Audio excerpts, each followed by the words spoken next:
Ketvirtadienio vakaras 20 valanda, taigi jūsų televizorių ekranuose įprastų metų savivaldos savaitė.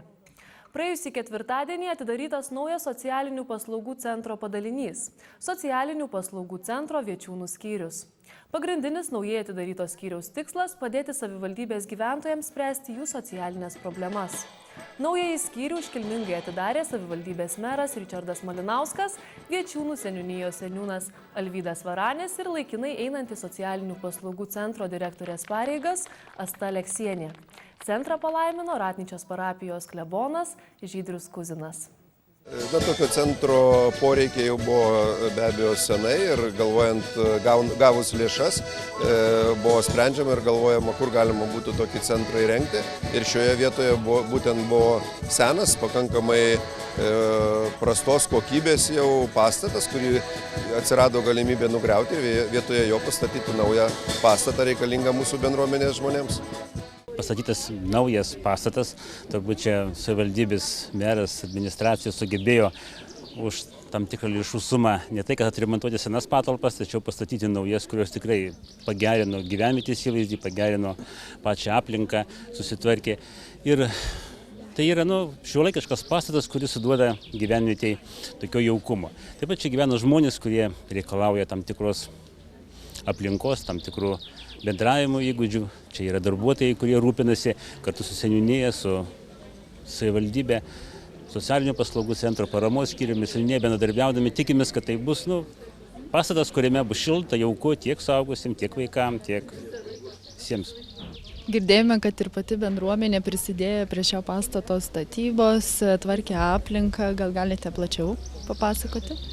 Tie žmonės, kurie čia įsikūrė, kurie gavo čia būstą, kurie čia gyvena, taip pat jie pabiskį žinojo, kad bus anksčiau ir čia tvarkėsi ir padėjo aplinką sutvarkyti, padėjo ir mūsų seniūnijos viešųjų darbuotojai truputį patvarkyti, ir gilyčių, suoliukų šiokį tokį padaryti, kad jau būtų jauku. Šiaip bet ką, kad pasiekti, reikėtų dirbti kartu, tai tada gaunasi rezultatas. Naujajame centre bus teikiamos 3 rūšių socialinės priežiūros paslaugos – apgyvendinimas savarankiško gyvenimo namuose, laikina nakvynė ir socialinių įgūdžių ugdymas.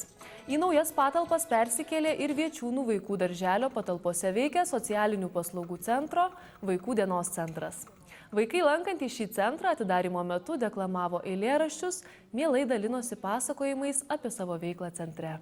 Druskininkų miesto Bočių bendrijos skyriaus pirmininkė Zita Jančiauskienė, sveikindama socialinių paslaugų centro darbuotojus, džiaugiasi, kad jie suteikia galimybę po vienu stogu gyventi, bendrauti ir dirbti tiek jauniems, tiek pagyvenusio amžiaus žmonėms.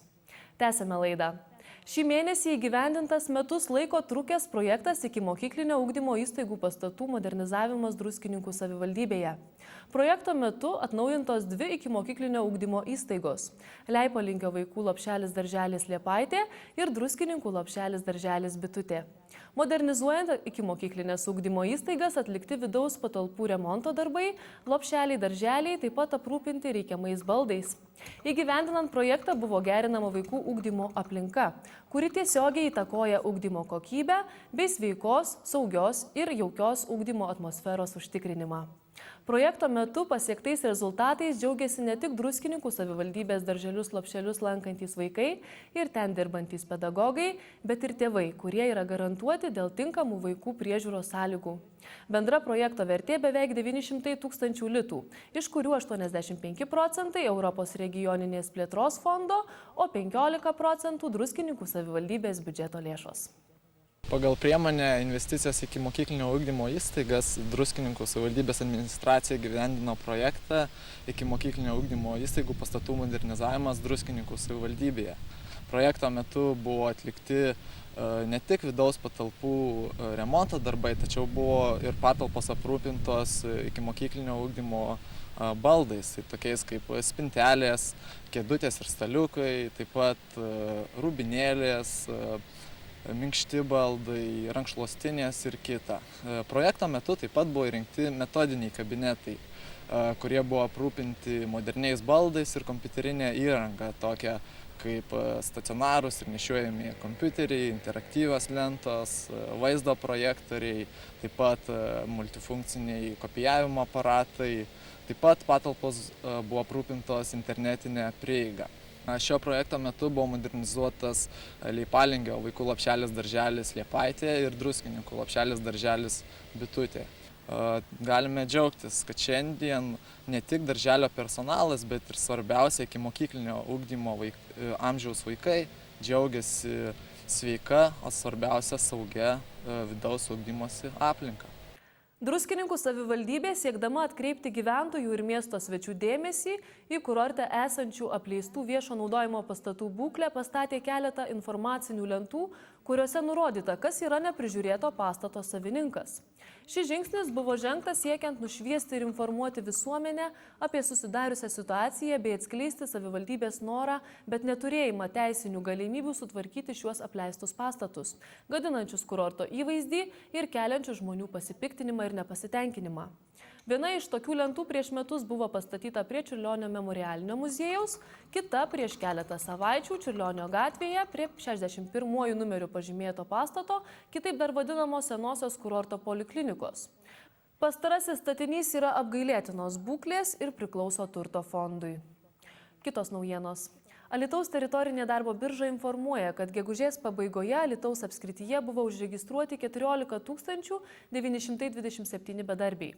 Druskininkų skyriuje, lyginant su visa Alytaus apskritimi, registruota mažiausiai 1943 asmenys.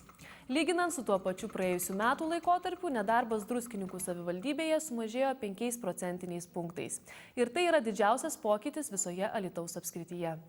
Lyginant su šalies vidurkiu, nedarbas Druskininkų savivaldybėje yra didesnis 1,3 punkto. Na, o dabar dar viena gera naujiena. Birželio 8 dieną mero pavaduotoja Kristina Miškinienė dalyvavo Vidaus reikalų ministerijoje organizuotame susitikime su naujos kadencijos regionų plėtros tarybų nariais.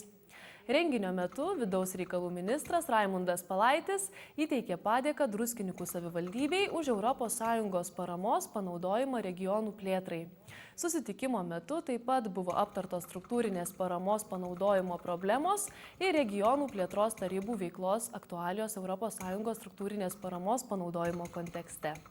Ir tai jau paskutinė žinia šioje laidoje. Ačiū žiūrėjusiems ir iki pasimatymo po savaitės.